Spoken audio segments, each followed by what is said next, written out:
Hi, Ben. It's been a while since we spoke. A long time no see indeed. How are Interview from you? across the globe today. Yeah, I know. I'm enjoying it. It's great. How have you been The there? smaller world we live in now. Not bad, yeah. I have been doing lots of new stuff and lots of different stuff in the new year and just trying to get through this mini lockdown we're going through here in Northern Ireland. But yeah, having fun. Okay, that's good. That's important. Having fun. Okay, Ben. Well, thank you very much for joining me today. The idea is to speak a little bit about Facebook ads because you have become an expert along your journey being an entrepreneur. Now, I mean, come on. We haven't spoken about this before, and you're great.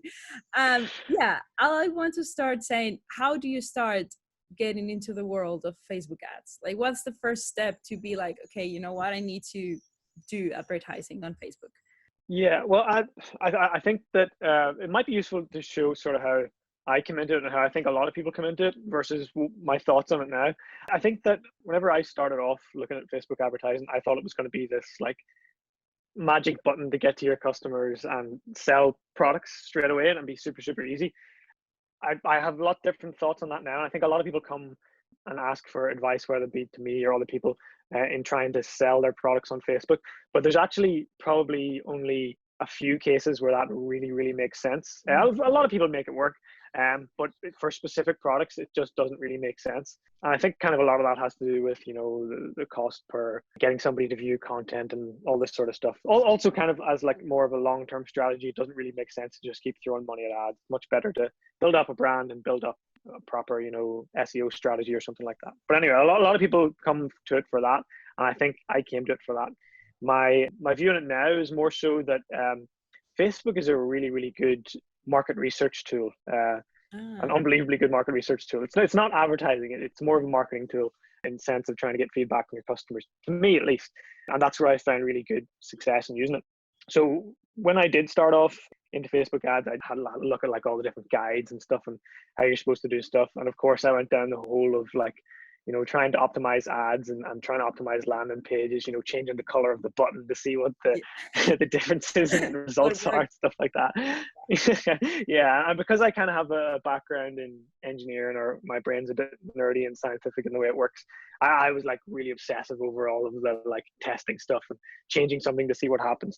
And actually that turned out to be really good, because although we didn't have much success in selling stuff through Facebook ads, actually as a research tool in figuring out like, what copy resonates better with customers, what imagery they like better, how one brand might be better than another brand to them, or even just trying to get survey results from them, or trying to figure out who's interested in your product by capturing emails from different audiences.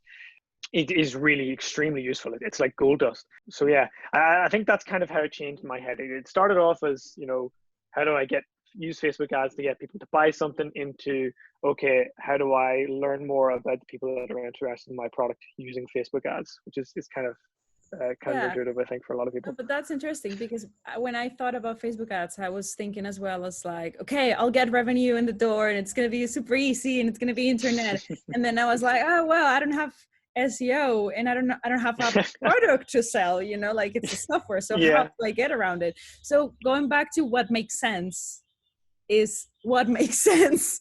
Like what type of product makes sense whenever you're using Facebook ads? I suppose you can probably make a lot of things work, but in order to make them work, it requires a lot of upfront cash. So for example, if we look at two different things, okay, so you could have a Facebook ad with the objective of capturing somebody's email address to use them as a lead, or to use them as a subscriber for your list to upsell them into a product. Or you can look at an objective of trying to get somebody to land on your site and buy a product.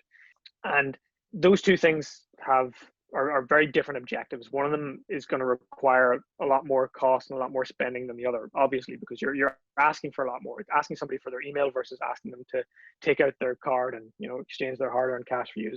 A very different objective. So looking at the email one, whenever we first started running email campaigns with Stand, the first week where we were running ads, it was costing us, I think it was like £10.94 per email address that was signing up. That was partly because probably I was quite bad at ads. I was just starting out, and partly because Facebook was learning in a way. So Facebook kind of logs a lot of the data about who interacts with your Facebook page, who interacts with your site, who clicks on your ads and stuff like that, and it learns over time and will naturally get better. Whether you do or not, it will naturally get better at ads for your specific objectives. So over time we were able to take that £10 down. Maybe the next week it was like £2 or £3, and then the week after it was like 150, and we took it right the way down to, it was like 15 pence or so it was costing us per email. But that curve of spending takes a bit of time to come down, and as you can imagine, that's just an email address. So you imagine how much bigger it is to ask for somebody to exchange their money for you. That curve is going to start a lot higher. Like it could start at like £100 per purchase, £200 per purchase, and then you could be able to bring it down over time. So I suppose the first thing to recognize is that no matter what it is you're trying to sell, it's going to require a big amount of upfront cash in order to optimize it and get it down. Whereas maybe it's actually better for you to, just go for the email address and then try to upsell them through email marketing, which could potentially cost you very little or nothing, so capture leads and build them up that way.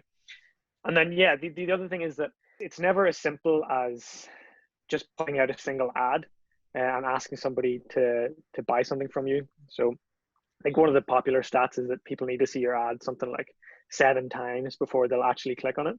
And a lot of that is to do with just, people becoming familiar with your brand, seeing it more, and knowing what you're about, learning about what the product is or what your company does, and building up a level of trust and knowledge there in the customer before they're actually going to buy. So nobody's going to just click on a random Facebook ad and buy something straight away. Well, there will be a small percentage of people that do that, but the majority of cases, nobody's going to do that. So there's actually a whole lot of warming up and stuff like that goes on as well. As for what works, what doesn't work, if you're selling products that are, you've got less than £10 of profit in them, it's probably not going to be worth your while. If you're selling something where, a lead is worth to you £2,000 for a contract or £10,000 for a contract, they can make a lot of sense if you use them in the right way. But yeah, they definitely lean towards being a lot kinder to the ones where there's a higher profit margin as opposed to smaller profit margin products. Kind of depends whether your audience is on Facebook too, but everybody's on Facebook these days, which is weird. I know. The other day I was looking to, like when I wanted to start with Facebook ads, I was like, okay, what type of words my client could look for? And then I found karma, and I was like, karma. And then I found like so many million of people that were interested in karma. And I was like, this is just so weird. But yeah, it happens. But okay, so while you were speaking, one of the questions that was coming into my head is, okay, so that you have to start with a lot of cash up front and then you optimize it. How is the process of optimizing it? And in which point do you say, I couldn't optimize it, this is not for me? Okay, well, yeah, I suppose that straight off the bat, you're never done optimizing, you're never done testing, and you're never done tweaking things. But I suppose there does come a point where things get to a point that you're happy with, I suppose. I always like to look at it like a curve of diminishing returns, whereby at the start, anything that you change is starting to make big differences and the price is coming down a lot, or you're getting a lot more leads or whatever it's going to be. And it gets to a point where the changes that you make are making much smaller changes or improvements in your overall goal. So I suppose whenever you get to a point where you're changing things and you're improving stuff and actually the gain isn't worth it for you, I suppose then you could stop and let the campaign run for a while. But what tends to happen is ad campaigns will have a life cycle where, at the start, they start to increase and the performance get better and better and better, and then they will drop off over time. Just because people get used to them, people see the ads and they kind of wear out in a sense, it's not new anymore. So you get to a point where you've optimized things and everything's running well and all the rest, but then it's going to drop off again. So you're going to have to try new things again. So you're never really done testing and trying things out. What was your first bit of that? Just how do you go about the testing, was it? Yeah, it's how do you start optimizing? Yeah, what's the process? Like, is it in the budget, or how do you optimize? So if you're playing around with kind of like the standard settings that Facebook pushes you into, where you either set like a daily budget or like a lifetime budget for the ad, the main thing you really want to be tweaking is your targeting, so who's in your audience, and then your copy and your imagery. And really the copy and the imagery are the big ones. So the targeting is kind of straightforward enough. You pick like a group or an audience of people that you think might want your product. And I kind of like to keep that quite broad, between like 1 and 2 million people, to kind of let Facebook pick who is the best. And then I always use, at the start of most campaigns, the dynamic creative feature in Facebook. And basically what that lets you do is put in like 5 different headlines and 5 different images, 5 different, whatever it is, different bits of copy and imagery on your ad. And it will basically interchange and swap those out and play around with it and serve different configurations of your ad to different people. And then that will output results that will basically let you say, okay, this bit of copy performed the best, this image performed the best, this call to action performed the best. So you can kind of get into a loop then of saying, right, okay, let me stick up 5 different bits of copy this week, run the ad for a week, then at the end of the week, take it back and say, okay, these 2 did the best, these 3 not so good. I'm going to keep these 2 and throw in another 3 and run the ad for another week. And honestly, doing 2 or 3 iterations of that will see vast improvements of, how well your ad performs. It's amazing how much of a difference copy and images can make to an ad.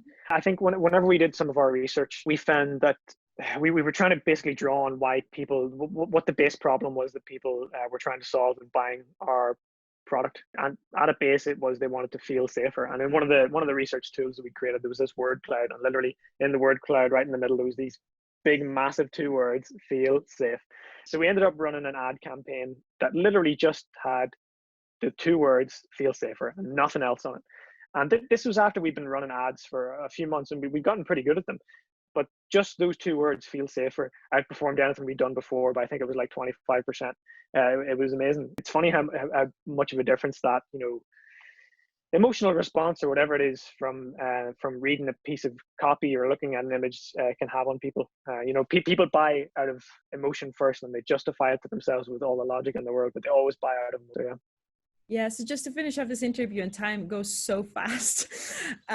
Sorry, I probably rambled a lot. No, I'm loving it. Yeah, it's great. So would you say one of the suggestions to go and use Facebook ads is first identifying if it makes sense, and then doing a lot of experimentation and optimize it as you go? I think that's probably a pretty good way to think about it. If you want to use it for sales, if you want to use it for research or whatever, as you say, see if it makes sense first. And this kind of goes for all marketing channels, really. Are your customers going to be there? Does it make like monetary sense or whatever it is? If you don't know, try it and see.